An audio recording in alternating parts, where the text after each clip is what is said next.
Willkommen zurück, Freunde. Heute zeige ich euch mal meine Ordo Parisi Sammlung. Wir wollen auch gleich reingehen. Mein Name ist Dennis, moin aus Hamburg. Ja, der erste ist der Bergamask.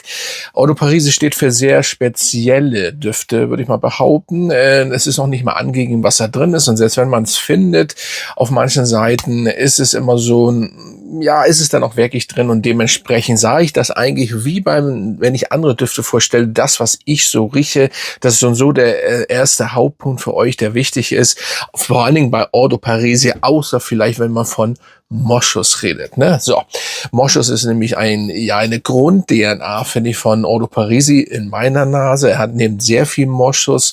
Und ja, man soll einfach so ein bisschen auffallen, man soll stinken im positiven Sinne, vielleicht auch bei manchen im negativen Sinne. So, wir fangen aber mal den Megamare an. Megamare ist ein Duft von Ordo Parisi, der, wie soll ich sagen, der sehr auffällt mit dem Duft, oder er fällt einer unter den stärksten Düften auf diesem Planeten, sagen viele. Es ist auch wirklich mit so, ne? Aber jeder sieht das ja auch anders.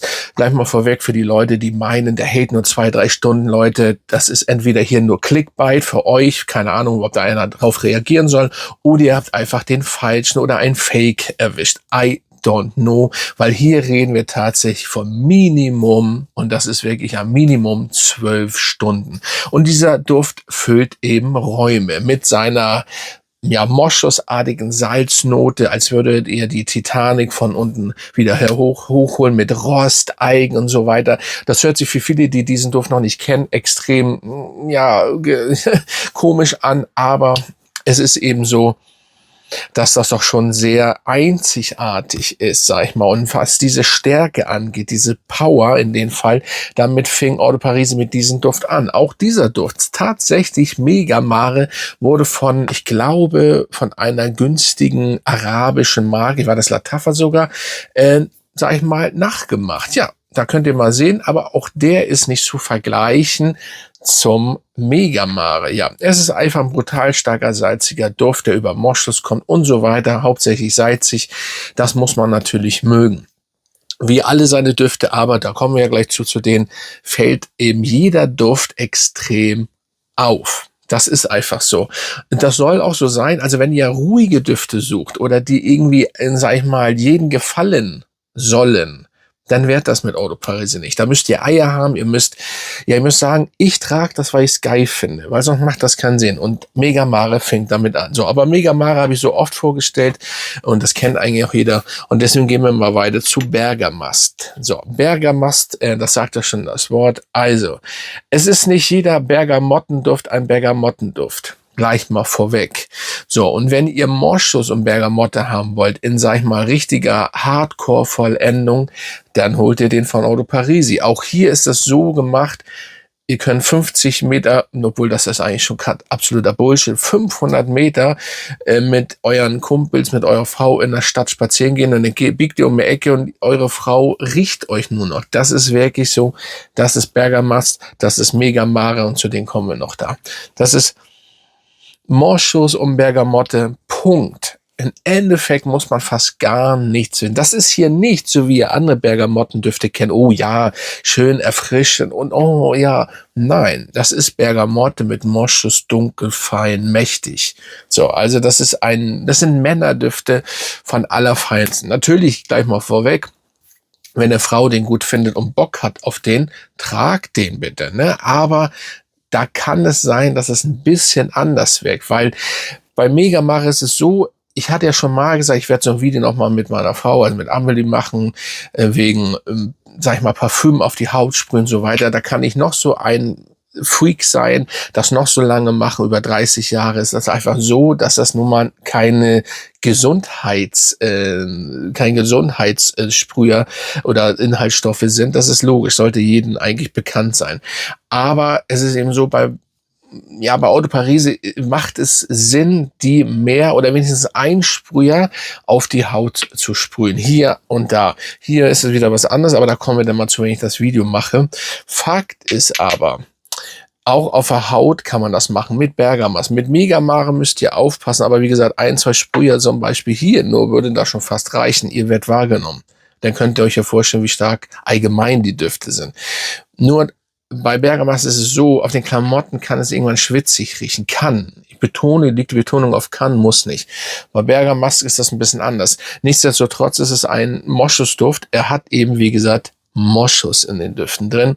Und dann ist das harmoniert mit der Haut ein bisschen besser. Aber hier, wie gesagt, Bergamotte ist einfach on point. So, jetzt kommen wir zu einem Duft, Seminalis. Das ist ein Vanilleduft von Eau de Parisi. Aber auch hier kommen wir wieder zu dem Punkt, das ist nicht irgendein Vanille, so nach dem, oh, da kann ich mich reinlegen. Oh. Nein, das ist kein Weichei-Vanilleduft, sondern das ist Power. Viele nennen es auch das, sag ich mal, viele haben gemeint, es riecht nach Sperma. Also sag ich mal so, Leute, also es ist ja immer so übertrieben, ne? Und auch er meinte, dass das irgendwie so in diese Richtung gehen soll. Also ich will das Thema jetzt nicht weiter ausführen, aber hier ist natürlich Vanille und Milch drin, so ein bisschen aufgekochte Milch. Dann könnt ihr ja ungefähr vorstellen, wie das ist. Und natürlich Moschus. Sehr stabil, sehr stark. Hinten raus, gleich mal vorweg, wenn einer meint, oh Gott, so möchte ich nicht riechen, was ich eben eingangs erwähnt hatte. Ich persönlich, naja, es ist ja immer übertrieben, überspitzt gesagt, damit man auch ein bisschen auffällt. Und Eau de Parisi, wenn man die Person kennt und so weiter. Es ist eben so, man soll auch auffallen. Aber im Endeffekt ist es für mich nachhinein, ich kenne aber auch extrem starke Düfte, ich trage extrem starke Düfte, strange Düfte, ist es für mich ein sehr schöner Vanilleduft, aber eben ein maskuliner Vanilleduft. Nicht süß, also nicht dieses typische Vanille, das gibt's hier nicht. Man hat zwar Vanille, aber milchig und so weiter. Ob man das jetzt mit Sperma oder etc. in Verbindung bringen möchte, ist jedem selbst überlassen. Ja, Seminalis ist aber auch hier sehr stark und fällt auf und man hat was Besonderes in der Endeffekt, kann man wirklich sagen. So, dann kommt Viride, und das ist der grüne Duft hier. Da könnte man jetzt denken, da kommt jetzt ja so ein bisschen die Natur zum Vorschein und so weiter und so fort. Ja, kommt im Endeffekt auch. Beim ersten Mal war ich nicht so einverstanden mit dem Duft, ehrlich gesagt. Weil das Moschusartige und sehr grüne, waldige kommt so extrem, dass im Hintergrund irgendwas mitgeschwommen, was mir so ein bisschen komisch war, im Bauch. Vielleicht lag das auch in Tagesform. Ich habe den aber dann länger stehen lassen, ich hatte den hier einmal gesprüht und so weiter und dann wird das besser.